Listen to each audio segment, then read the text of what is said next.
Hey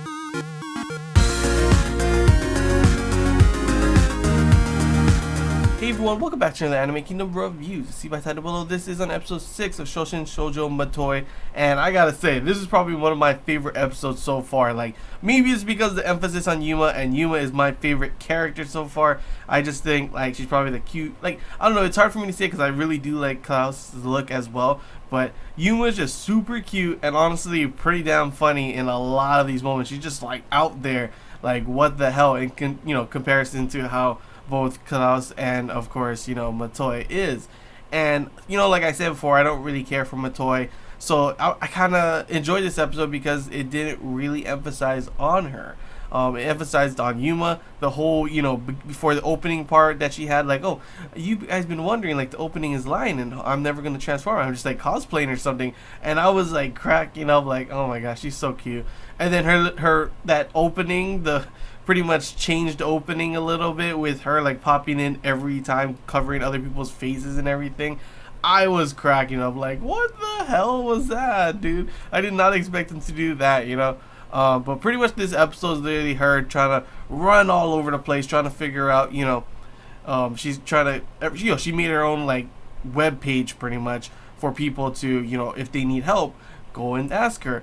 To which, of course, it ends up being a whole bunch of things that are not what she wanted. Obviously, one, there was like some old guy he has stiff shoulders. Next, someone wanted like their blessings for their house that they're gonna make. Another one was just like kids wanting to take pictures and autographs, and she was all mad and everything. And it's so funny because throughout this one, she has two gods, obviously, and the Tanuki one, to which I say he's super cute. Like, never wants to go and do any of this stuff. He's just like, no, transform into his Tanuki form. And she's like, gotta pull him all over the place. And of course, meanwhile, this whole time, Klaus is also, following now as well, checking, she has to watch over both of them now and see what's gonna happen and everything. And the big thing is, the guy who's always with Klaus, what he says is that it's weird that the Knights sent, the Creed killer.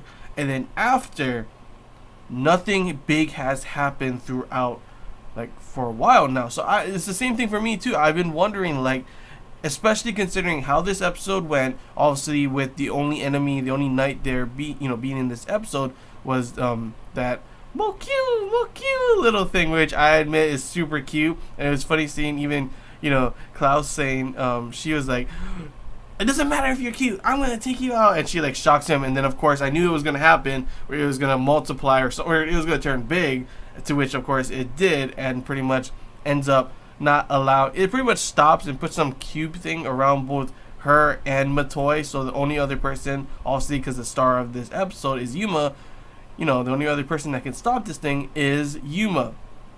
But before I get on to that, the thing is that how this episode went, like I said, the only big enemy being that one Mokyu Knight, and then the next episode, what we saw in the preview, actually just looking to be a fan service beach scene, to which I don't know how, like, I don't know, I like fan service. Everyone likes some fan service, but I don't know how I feel about that. It looks to be like fan service, but I don't know how I feel about that for the story going in overall, because after the whole Creed killer, being defeated, it just feels like the anime became kind of a slice of life with obviously them being exorcist girls taking out these knights. There's no real like pathway on where the story is going. I'm like, it's kind of, I don't know where the plot, like what the plot is right now. Like I thought all of a sudden there was more knights that were gonna come. Like there's some kind of like upper division of knights controlling these knights, and that's why they sent the Creed killer for some reason. Just like Klaus's the guy that's always with her was saying he thought that the knights were trying to get Matoi's Reglia, I don't know how to say that. And then of course throughout this episode, last episode, and then the next episode, it doesn't look like it's gonna have anything to do with that.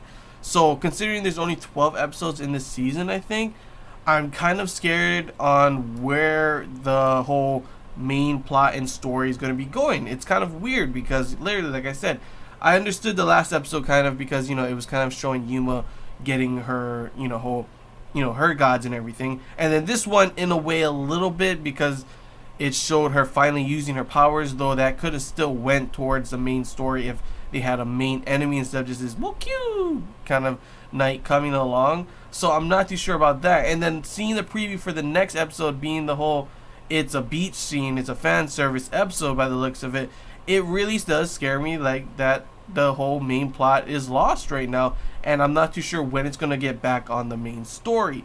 So of course this is episode 6, so we're already in the halfway point, episode 7 being this whole fan service scene. So there's not much episodes after that to make a full-blown good story. So I'm kind of scared for that, but overall I still did enjoy this episode. It was really cute, it was really funny seeing Yuma go, and her daily antics of trying to become an exorcist girl and help all these people with her little, cute gods, being the fox god and the tanuki god being pretty much scared of everything, until the very end when it looks like obviously, Yuma and the fox one cannot hold off against that big monster. He comes, she transforms, divine unions finally, and we get to see a pretty cool, actually short but cool showing of her power. So pretty much she is able to, since there's two gods, switch off. Her tanuki form was like an ultimate defense thing, and she switched back, changed to her fox form, which is like a huge, a slashing kind of thing, so her full offense ability. So it's pretty cool to see that she has a different type of, thing in comparison to how Matoi's is always, she's gathering all the gods from all the different things in the area. And of course, Klaus got that Fate Stay Night, Saber Altar kind of thing going on with different weapons and different elemental, or not different elemental, but her shocking thing, which is pretty cool. But yeah, after that, of course, it does show a little bit, like maybe that's what the fan service scene is going to be. Not fan service scene, but fan service episode. It's kind of a connection for Shingo and Matoi. And considering, we've been wondering the whole thing with that, what happened to the mom, all that kind of stuff. They're going to the beach that Shingo and his mom, it's like a special place for them. And we did see at the end of this episode, Matoi and Shingo having a moment, him obviously worrying about her, and pretty much got kind of emotional. It was kind of weird too, considering it went straight from like, funny, cute, to oh go Yuma, cool powers, to oh poor Matoi and Shingo crying, emotional moment kind of thing, So it was kind of just like right there, like whoa, okay, and it just ended. So it kind of felt like a weird ending in a way, but I can see that maybe that's why the next episode's at that beach. Sure, added on bonus that they're throwing in fan service, but it may be a focus on Shingo and Matoi, and maybe Matoi's mother as well. So I don't know, hopefully it's a pretty interesting episode. Hopefully the story does get on track, because right now it's not really on a point where I am liking it at the moment, where it's going. I am enjoying the episodes, but yeah, like going towards these last episodes, if they just continue to do what it's doing now, it's definitely gonna have a story that's not ended at all, pretty much. But yeah, fan service is always good still yet, so I can't wait to see how next episode will be, especially with Lucia, I think her name was. She's got some big old pie, so that's pretty nice to see, and seeing Klaus in a bathing suit as well would be pretty damn nice, I gotta say. But yeah, that's all I gotta say, guys. So hope you enjoyed this Anime Kingdom review. If you have any questions, feel free to comment below. There's anything I missed and you want to talk about, comment below as well. And if you did enjoy, don't forget to leave a like. If you haven't already, feel free to subscribe for more content. And yeah, that's all I gotta say, guys. So till next time, see ya.